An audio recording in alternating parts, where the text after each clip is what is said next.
The Doepfer A 183.1 module is a double passive attenuator.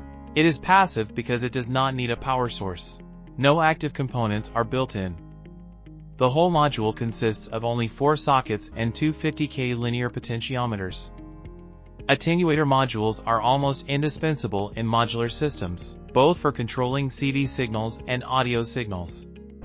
Many modules already have a built-in attenuator, some have more than one, even a dedicated attenuator for each CV input, preferably an attenuator, sometimes attenuate-randomizers. But there are also many that do not have one. This is where a module like this comes in handy. The task of the attenuator modules is to reduce the strength or amplitude of the input signal. This is solved using a potentiometer built into the signal path. Let's see what it means and what it's good for through examples. We want to use the output signal of the LFO to turn the filter cutoff pot for us. The output of our LFO is, let's say, 10 VPP, which means 10 volts peak to peak, so our signal ranges between plus 5 volts and minus 5 volts. If this signal is connected without regulation to the potentiometer of the filter cutoff frequency, then, starting from the middle position, the LFO signal turns the potentiometer fully clockwise at plus 5 volts, while at minus 5 volts it rotates it fully counterclockwise. In most cases, however, we don't want to move within such large limits. So somehow the path of the potentiometer should be shortened, which can be achieved by reducing the amplitude of the LFO signal. Smaller amplitude results in smaller movement. Instead of connecting the signal from the LFO directly to the cutoff CV, we first connect it to the input of the attenuator module. We will then plug the output from the attenuator into the CV input of the filter cutoff.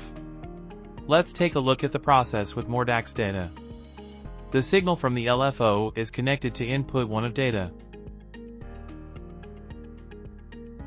Then output 1 is connected to the input of the attenuator module, and its output is connected to input 2 of data. On channel 4 you can see the audio signal from the filter.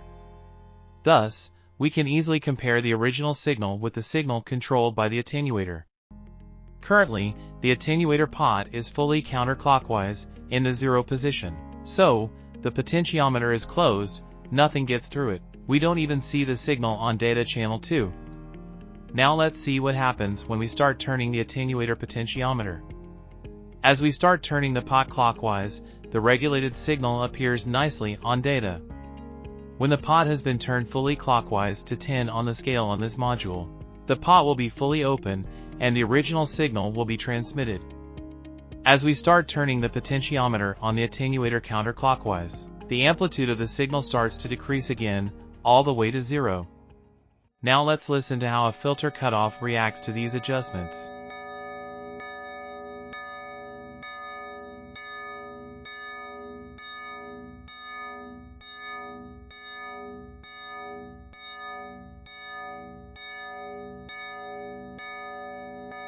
Let's turn up the resonance to make it easier to hear and see the difference.